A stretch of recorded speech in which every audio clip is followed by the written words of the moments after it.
Hello students, in this part we are going to learn about the velocity time graphs.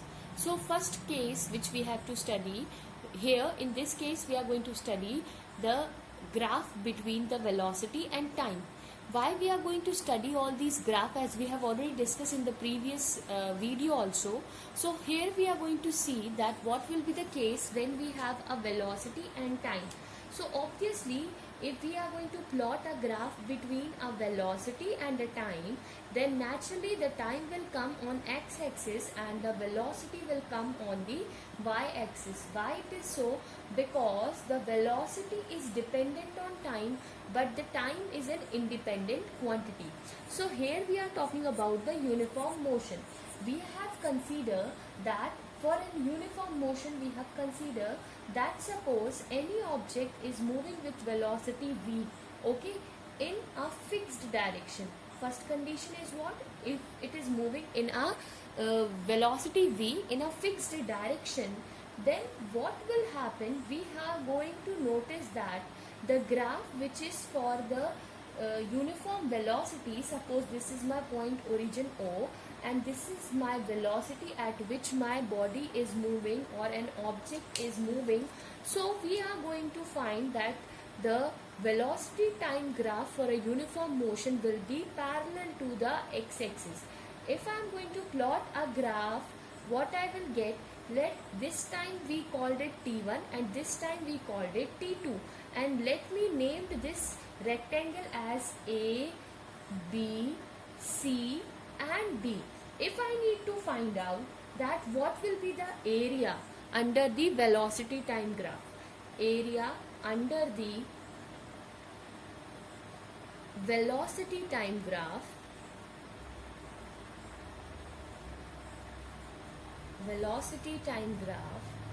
so we are going to find out that what will be the area? The area which is enclosed in this rectangle will gives the area of the velocity time graph. So we have the area of rectangle, that is named as A, B, C, D. So what is the area of rectangle? Obviously length into breadth. So what is the length? I can say it AD into DC.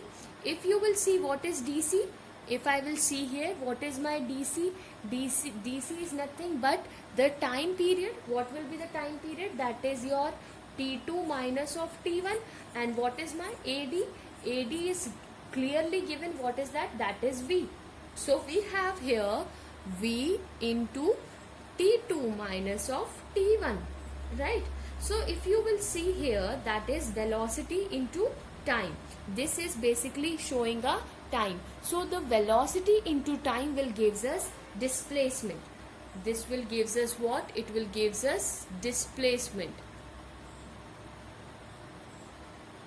So we can conclude that our velocity time graph for a uniform motion gives the area under which it gives, or we can calculate the displacement from this graph. So it is enclosed and it gives the displacement. Okay, so now here we are going to discuss, and we have already seen that the area under the velocity time graph gives the displacement of an object. Now we are going to see that the velocity time graph for uniformly accelerated motion. Now we are going to discuss the velocity time graph for an accelerated motion. If we talk about accelerated motion, we are going to assume that one body which is moving with an uniform acceleration. It is moving with an uniform acceleration. It means that if a body is moving with uniform acceleration, which means that its velocity is changes by equal amount but in unequal interval, or equal amount in equal interval of time. That is only what we call the uniform motion. So it means the velocity तो change हो रही है. मतलब for example, if we are going to plot a graph for an uniform accelerated motion, we will find out that its velocity is changing, but that change in velocity is uniform. What does it mean? It means for any time it has traveled some distance, the same time, for the same interval of time it will travel the same distance. So let us assume that V0 is the point at which we have started our journey. After some time we have reached to the point V1, and then I am saying this point is what we call V2. Okay, now this is the point which I have drawn perpendicular on the axis. Let it be called as T1 and it call be as T2. Now why we are doing all this what I can say that construction in this? Why? Because we want to find out that is the slope or the area under which we have. So let me call this angle as theta. Okay, this is very clear to you how we are going to find out the uniformly accelerated motion. Okay, means a body covers, suppose in 1 minute body covers a 10 kilometer, then in 2 minutes the body covers will 20 kilometer, means it will be covering, means it will be increasing, but that graph will be linear. Why it is so? Because the change in velocity is equal in equal interval of time. Okay, so let me call this all the points, the V1, V2, V0 and everything we have. So let me call this point as A, this point be as B, let it be called as P and this called be as R. So naturally if you will see here, that is this and this, they both, it is a rectangle, so this is T2 minus T1. So obviously this T2 minus T1 I can say PR is T2 minus T1. Here if I will find out this, what it is V1 and V2, so what it will be? V2 minus of V1 naturally. So we have to find out, so I am going to find out the slope of velocity time graph AB.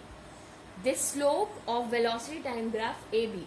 This slope is made an angle theta with it. We know what is theta, perpendicular upon base.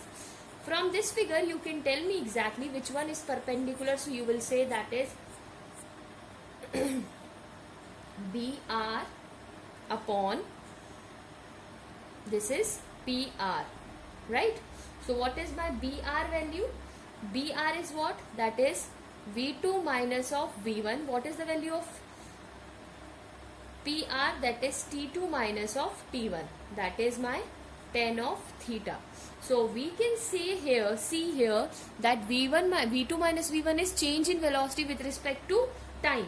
So we can say that is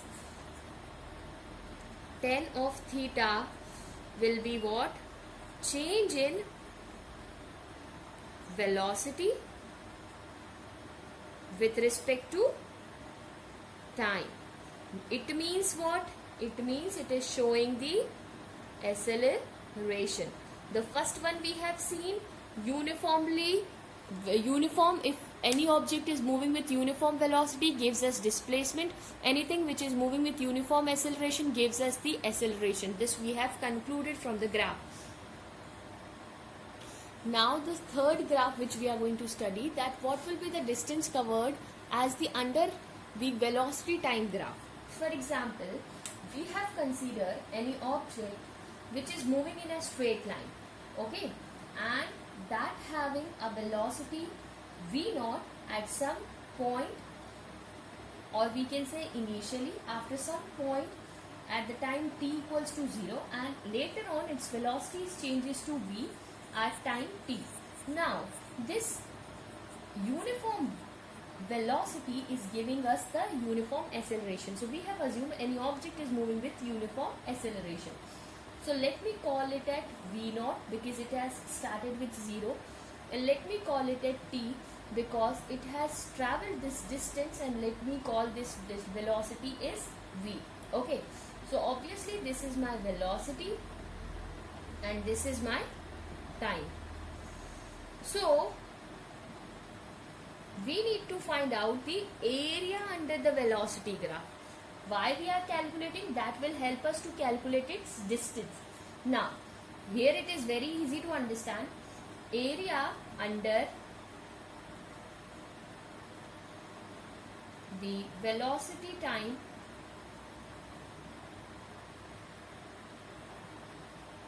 graph, let me call this as A, B, C, and this we call it D. Okay, graph A, B. Then if you will see here what we have a trapezium. Trapezium O, A, B, D. We have O, A, B, D. The trapezium we have. So what is the formula or the area of trapezium? How we can find out the area of trapezium? You know that we can find out half of sum of the parallel sides into perpendicular distance. So what are the parallel sides? OA and BD. So I can write it down, OA plus of BD. Okay, and what is my perpendicular distance? If you will see, this is my perpendicular distance, so that is OD. Right, now we have the value of all this, so we can substitute half of what is OA and what is BD. OA क्या है आपके पास from the graph? OA is V0 and what is your BD? BD क्या होगा आपके पास? Obviously it will be V.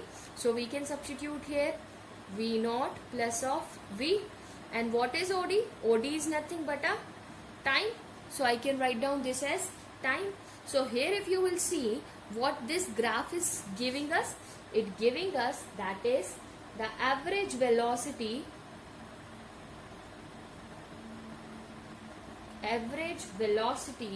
into time. So that means this gives the distance traveled in time t. Okay, so we can say that the area under the velocity time graph gives the distance traveled by an object in any interval of time. So I hope this is clear to you now. I hope these graphs are clear. Now these graphs you have to, there are a number of graphs which we have, so you can study all those things. I hope this is clear to you. Thank you.